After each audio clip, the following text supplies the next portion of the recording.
अस्सलाम वालेकुम दोस्तों, मैं हूं ताहिर देसी टेक यूट्यूब चैनल से। और आज के इस वीडियो में मैं आपके साथ बात करने जा रहा हूं पेयोनियर की वेरिफिकेशन के हवाले से कि पेयोनियर का जो एड्रेस वेरिफिकेशन का जो प्रोसेस है वो कैसे आप आसानी से कंप्लीट कर सकते हैं।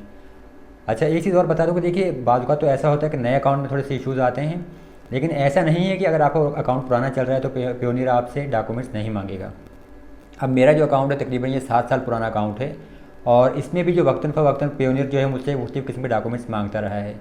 और अभी हाल ही में तकरीबन शायद इसको 1.5-2 माह ही हुए, तो उस टाइम जो है पेयोनियर ने मुझसे एड्रेस वेरिफिकेशन का जो था वो ऑप्शन आया मेरे पास जब मैंने अपने अकाउंट को लॉगिन किया और फिर मैंने एड्रेस को वेरीफाई किया। अब बहुत से लोगों को इसमें इशू आता है कि वो एड्रेस वेरिफिकेशन की जो प्रोसेस है वो थोड़ा सा उनको मुश्किल लगता है, या ये होता है कि वो एड्रेस वेरिफिकेशन के लिए जो डॉक्यूमेंट्स देते हैं वो पेयोनियर अप्रूव नहीं करता।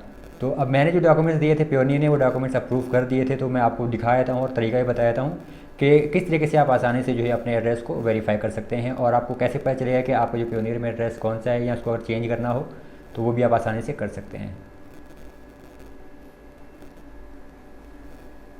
अब यहाँ पे देखिए, सबसे पहले मैं अपने जब अकाउंट को मैंने लॉगिन किया तो मेरे पास यहाँ से ऑप्शन आ गया, और ये आप स्क्रीनशॉट देख सकते हैं यहाँ पर कि ये you have information to submit in verification centre.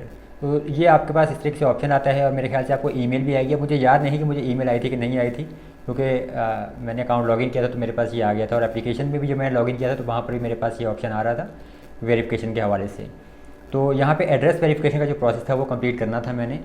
अब यहाँ से देखिए कि अगर आपको नहीं मालूम तो नॉर्मली जो है जब आप अकाउंट को लॉगिन करते हैं तो ये वेरिफिकेशन सेंटर के पेज के ऊपर जब आपने जाना होता है तो यहाँ पर आपके पास इन्फॉर्मेशन आ रही होती है कि आपने ऑलरेडी कौन सी इन्फॉर्मेशन सबमिट कर दी है और कौन सी इन्फॉर्मेशन अभी आपने सबमिट करनी है। तो अगर कोई भी रिक्वायरमेंट्स हैं तो वो लाजमी पूरी करें, वरना ऐसा होता है कि पेयोनियर फिर जब आपके पास पेमेंट वगैरह रिसीव होंगी तो वो पेमेंट जो पेंडिंग में चली जाती है या वो रिवर्स भी हो सकती है, तो फिर आपको बाद में इश्यूज़ आते हैं। तो आप वेरिफिकेशन सेंटर के पेज पे जाएं और जो इन्फॉर्मेशन आपको सबमिट करने का यहाँ कहा जा रहा है वो सबमिट कीजिए। जैसे कि यहाँ पे देखिए कि we need your address information as part of account verification.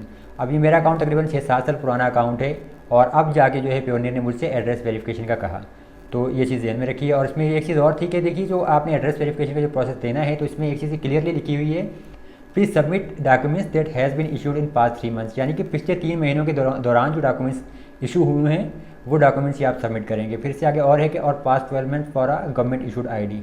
तो यानी कि और अगर आपकी कोई सरकारी यानी आईडी है जैसे शनाख्ती कार्ड या इस टाइप का कोई और डॉक्यूमेंट है जो हुकूमत की तरफ से इशू हुआ है, तो वो बेशक अगर 1 साल पुराना भी हो, यानी पिछले 12 माह के दौरान जो आपको मिला हो, आप उसको सबमिट कर सकते हैं।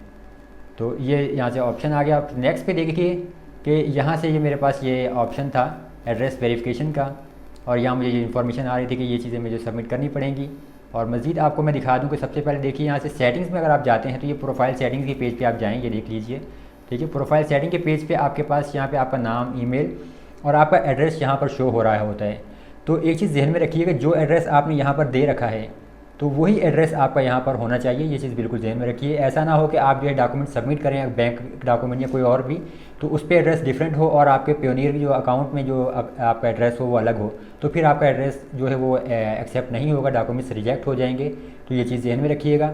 और मेरे पास यहाँ पे जो एड्रेस था वो डिफरेंट था, और जो मेरे डॉक्यूमेंट्स पे था, मैंने बैंक डॉक्यूमेंट सबमिट किया था तो वो अलग था। तो पहले यहाँ पे मेरे पास ऑप्शन था, मैंने एडिट के ऊपर क्लिक किया तो मेरे पास एडिट का ऑप्शन काम कर रहा था, तो मैंने एड्रेस को यहाँ से अपडेट किया पहले, और जो एड्रेस मेरे पास बैंक डॉक्यूमेंट पे था मैंने वही यहाँ पे ऐड किया, और उसके बाद मैंने डॉक्यूमेंट्स को सबमिट किया था। ठीक है, यहाँ से अब आपको पता चल गया कि आप अपने एड्रेस को कैसे चेक कर सकते हैं कि कौन सा एड्रेस आपके पास मौजूद है, और फिर आप उसको डिटेल्स वगैरह पे अपडेट कर सकते हैं।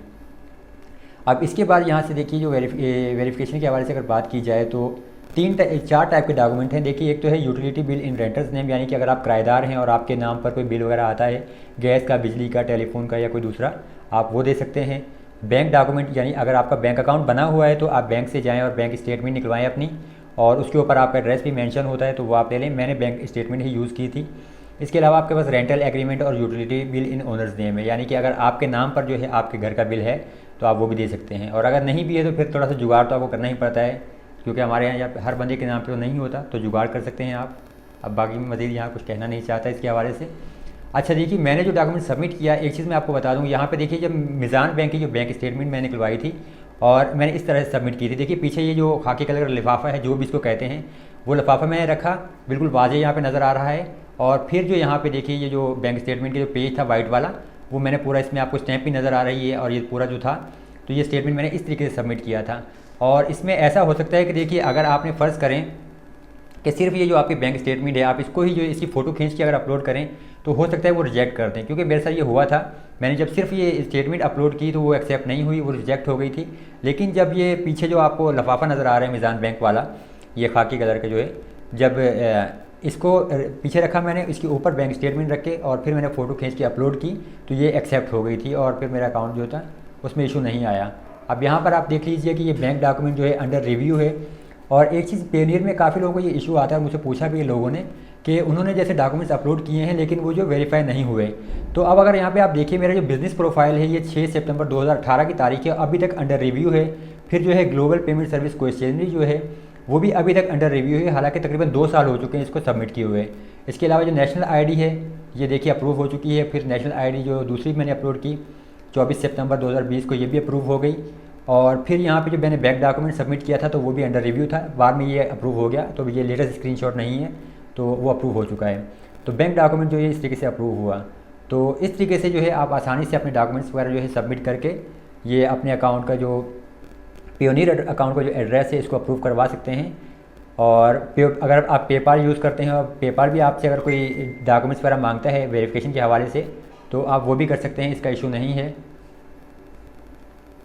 मैं उस पर भी एक वीडियो बना चुका हूँ, मैंने उसमें बताया था कि आप जो हैं किस तरीके से जी सॉरी, उस वीडियो में मैंने बताया है कि आप किस तरीके से अपने पेपाल का जो अकाउंट है उसकी वेरिफिकेशन कंप्लीट कर सकते हैं। मैंने उसमें ही बताया था कि दुबई का जो था वो एक बिल था, तो उस बिल को मैंने सबमिट किया था, तो उसके ज़रिए जो है मेरा अकाउंट जो है वे पेपाल का जो एड्रेस वेरिफिकेशन का प्रोसेस था वो कंप्लीट हो गया था। अब इस तरीके से अगर आपका अकाउंट किसी और कंट्री का है, पेपाल का भी, तो फिर पेपाल आपसे डॉक्यूमेंट्स वगैरह मांगता है, आपको बैंक डॉक्यूमेंट या दूसरे ऑप्शंस होते हैं तो वो आपको देने पड़ते हैं। इस तरह पेयोनियर है तो पेयोनियर में भी एड्रेस वेरिफिकेशन का जो प्रोसेस था तो मैंने जो बैंक अपने जो बैंक स्टेटमेंट थी इसके ज़रिए कंप्लीट किया, तो इस तरीके से ये काम जो है मुकम्मल हो गया।